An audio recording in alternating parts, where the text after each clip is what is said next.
Good morning, students. So, please take your literature book,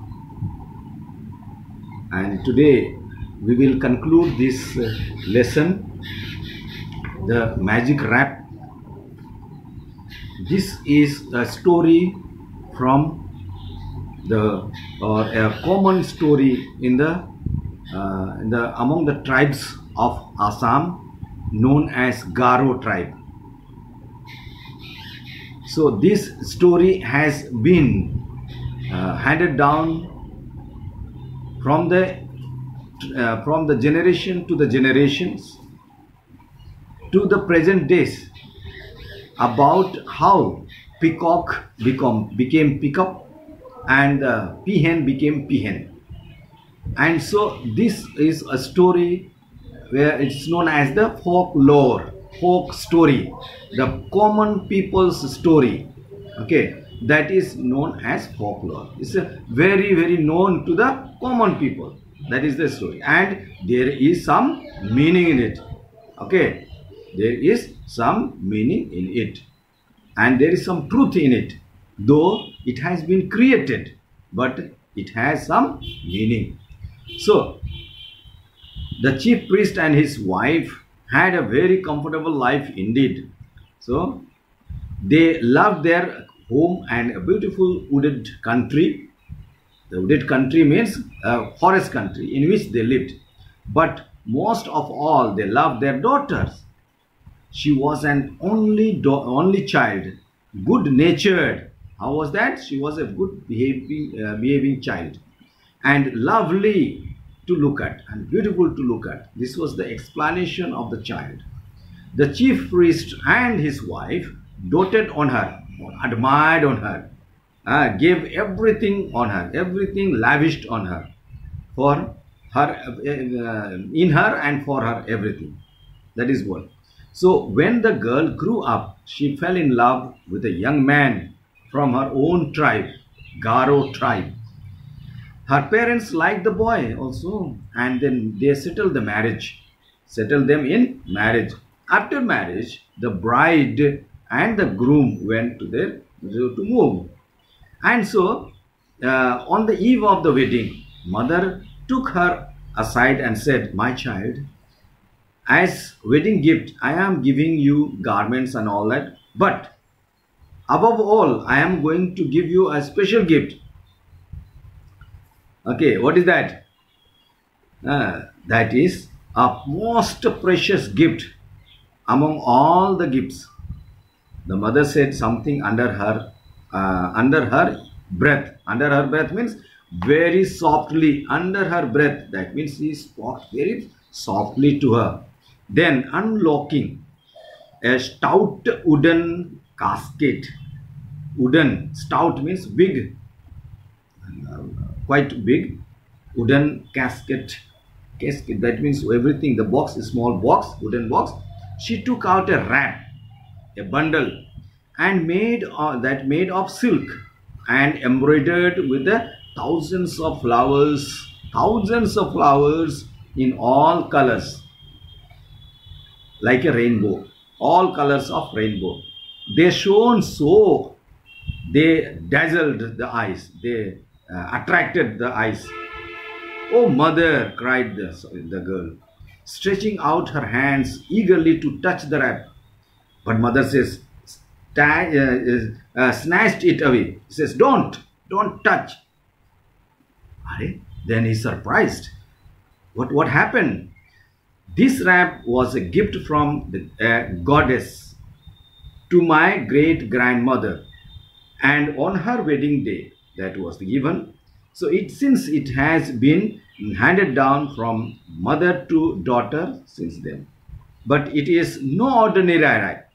Before you touch it, you must chant a magic spell. Say the mantras of the magic that I shall teach you." What is that magic?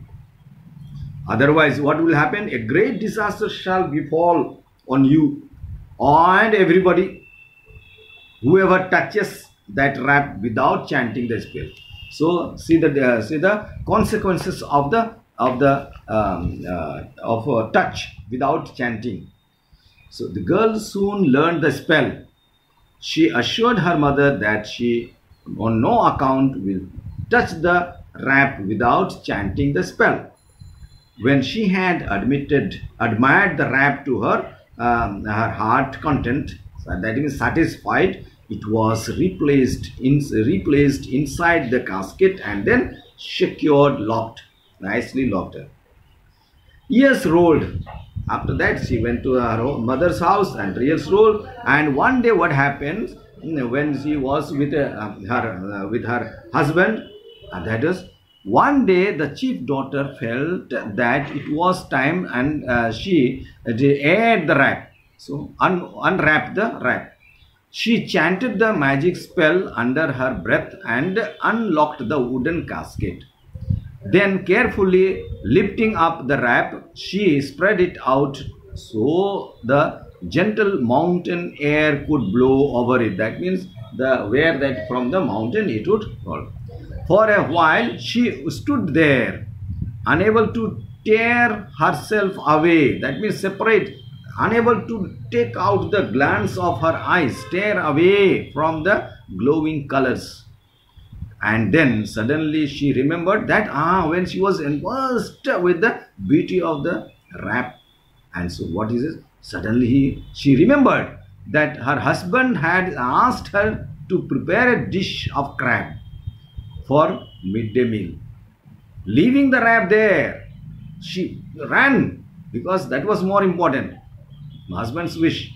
And so picked up the basket and set out for nearby stream to look for the crab. As she hurried down the path to the stream, she met her husband. He was coming from the village, and she said, "On no account you will touch the wrap, not even if rain falls or torrents or hailstones, whatever comes, just be there. Don't touch." Husband heard her through, though he did not think that fuss over a mere wrap was quite unnecessary. So soon after that, what happened that soon after his wife had left, black thunderstorms gathered and the sky in the sky and began to rain, and started pouring rain with the hailstones and all that. And soon the rain turned into hail. Now the man got really alarmed, was afraid unless he did something about it quickly, the wrap would get ruined. So suddenly he has to take it inside, otherwise then the rain wrap will get wet and then spoiled. Forgetting all about the warnings, he forgot and touched it. As soon as he touched, all this his colorful wrap that was there, made up of the silk embroidered things, became the tail of the peacock. And this man turned into peacock with a beautiful tail. And so meantime she ran coming here. She came back home and she found that he has become the the peacock. And so she jumped and then caught one edge of the clothes and then wanted to pull. But then meantime everything had become the beautiful tail of peacock. And so and since she touched that, again she touched that wrap, and then she also turned into peahen. So both of them, they became, one of them became peahen and then peacock. And so this is how the peahen and peacock story is today. Therefore the male peacock is beautiful, long tail, beautiful long tail, and peahen is just simple bird. This is the story of that. And so the question answer the other day we have discussed. And so please do this question answer, the story according to the story, and we have to do the other this one the grammar part of the exercise as well on page number 50 and 51. 50 page number 50 number A. Complete this allegoric by providing the correct antonyms. Opposite. Antonym means opposite. Allegory means comparison. Allegory means describing word. Okay, describing word. Feebly is too strongly, as tired is too energetic. Tired is too energetic. Sad is too happy, as sorrow is too joy. Sorrow is too joy. Presence is to dash, as arrive is to depart. Presence is to be, what is that? Present is to be absent, as arrive is to depart, opposite. Okay. Light is too heavy. Is there not light? The bright light is the weight. Light is too heavy, as what is that? Soft is too hard. Soft is too hard. Awake is to sleep, as praise is to criticize. Laugh is to cry, as smile is to frown. Did you understand? This is the opposite. See, antonyms you have to put. Shall I say again, or you'll find it? Yes, there will be some who did not get it. Please, for them. Feebly is too strong, as tired is too energetic. Sad is too happy, as sorrow is too joy. Presence is too absent, absent, as arrive is to depart. Light is too heavy, as soft is too hard. Awake is to sleep, as praise is to criticize. Complete? Okay. Fill in the blanks with the correct option from the brackets. What is the option here? The highlighted red letters.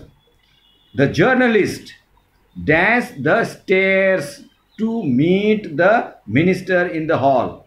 Going up, ascending.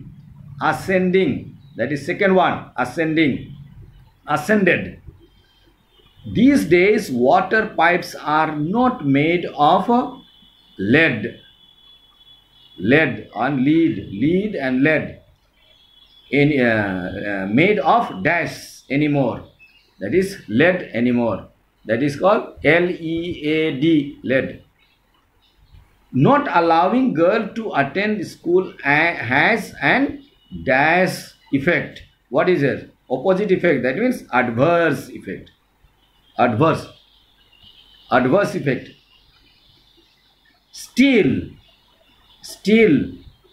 dash were used to strengthen the bridge.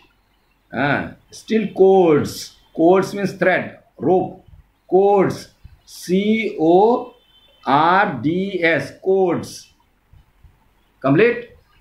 Rolling mists often dash the envelope, the area around the beach. Envelope.